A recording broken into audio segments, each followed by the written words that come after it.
Olá, meus amigos, cá estamos com mais um A Meu Ver e escolhi hoje para partilhar convosco uma reflexão que me tem ocorrido já há algum tempo sobre o tratamento entre as pessoas do ponto de vista social. Enfim, dir-se-á que é uma questão de menos importância, que tem a ver com os hábitos, com os usos, com os costumes de país para país.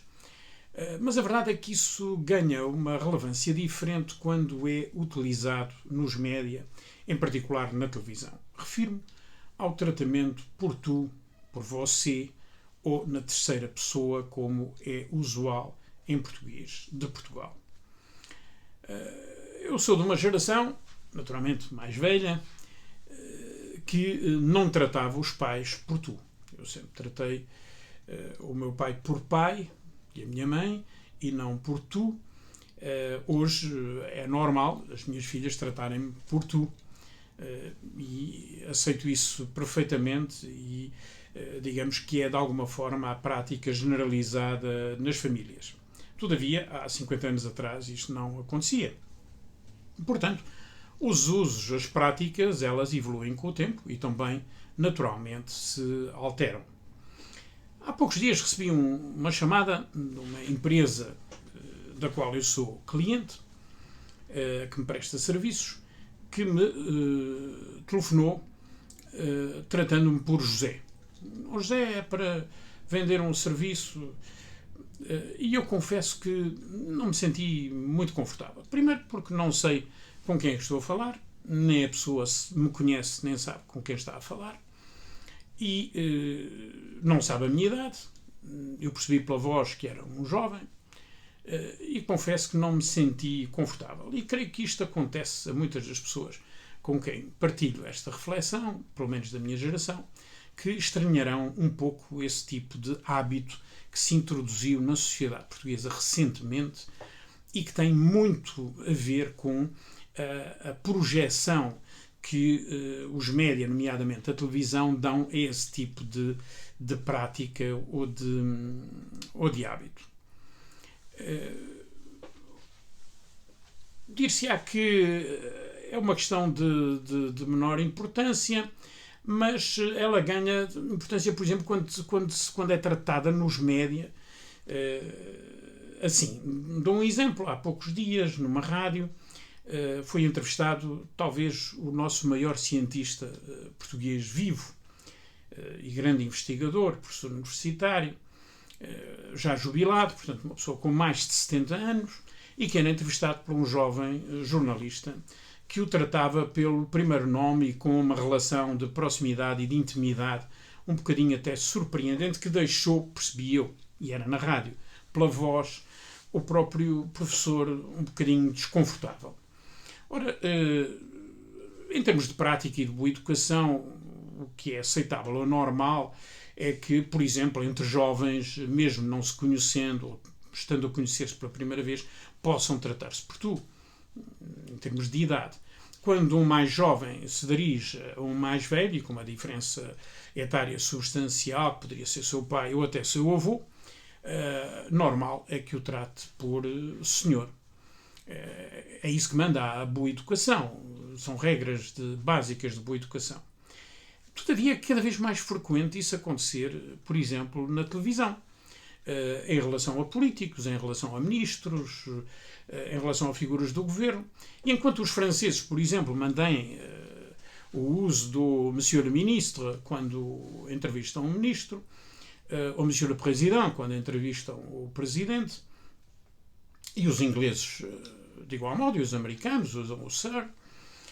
Em Portugal, cada vez mais se vê na televisão e se ouve na rádio essa relação de proximidade e de intimidade do jornalista com o convidado, independentemente do posto que ele ocupa, da idade que ele tem, da importância que ele tem, etc. E isso creio que acaba virando, para usar uma expressão brasileira, ou transformando-se numa espécie de livro de estilo coletivo que as televisões copiam umas das outras e adotam como sendo a prática.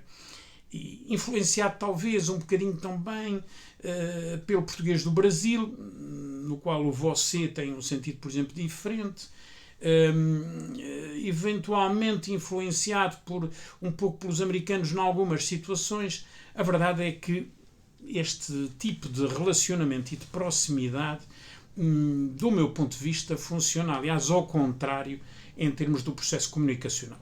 Ou seja, a ideia, em termos de técnica de marketing, ou de vendas, ou de comunicação, de usar o tu ou o você, ou a proximidade com o entrevistado como uma forma de empatia, em relação ao espectador, funciona, do meu ponto de vista, no sentido oposto. Ou seja, o telespectador, o ouvinte, entende que o jornalista, num processo triangular de comunicação, é o mediador da mensagem, representa o público junto do entrevistado ou do convidado, pelo que é desejável que o jornalista não se confunda com o entrevistado, ou não se aproxime demasiado do entrevistado, que haja ali um distanciamento relativamente ao entrevistado, que salvaguarde da parte do público a ideia de que há uma mediação independente e com algum distanciamento.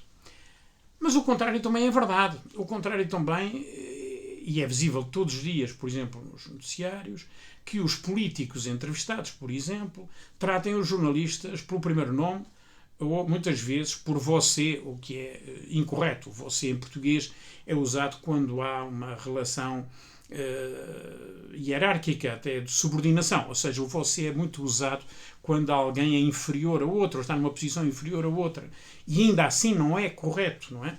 Há um provérbio do norte de Portugal que diz que você é moço de estrebaria.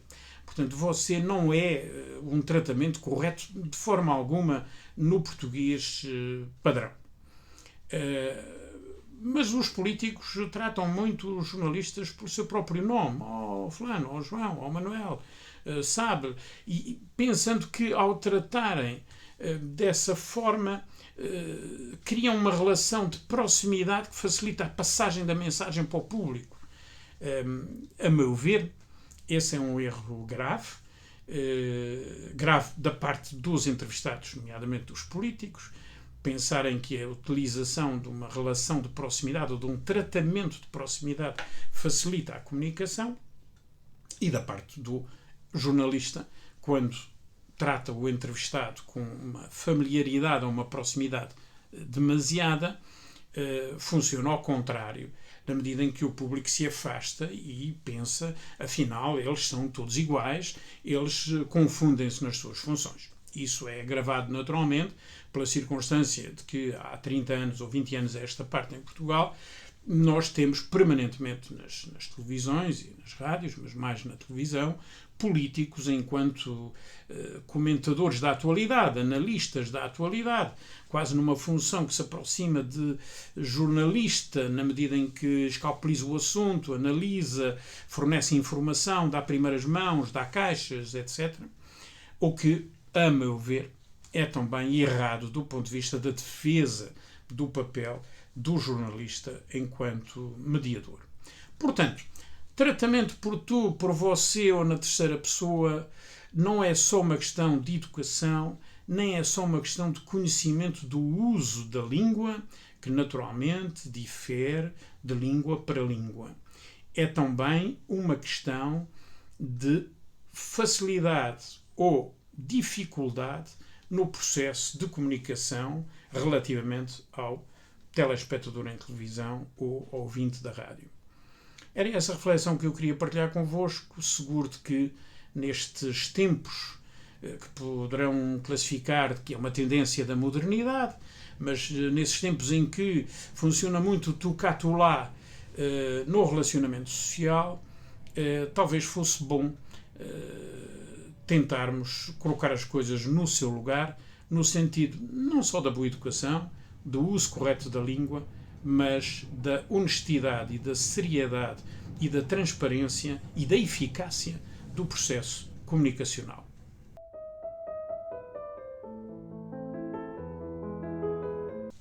Hoje apetece-me partilhar convosco não um poema, como tem sido hábito, mas falar-vos do conto. O conto é um género que a mim me agrada particularmente. Prefiro, aliás, o conto, por exemplo, ao romance.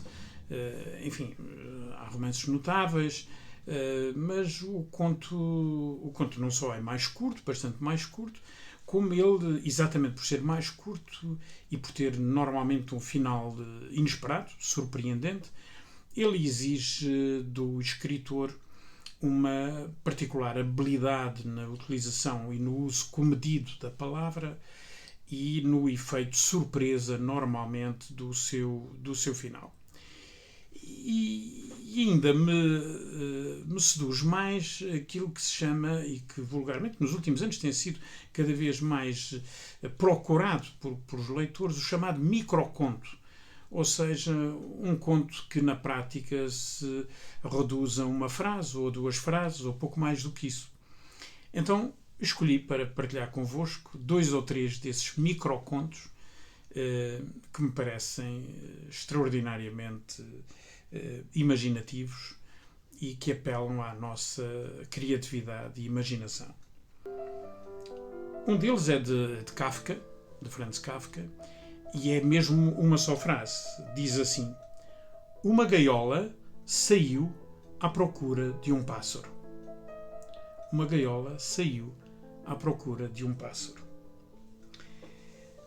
Há aquele mais célebre de todos, talvez seja mesmo o conto mais curto do mundo, que é de Hemingway.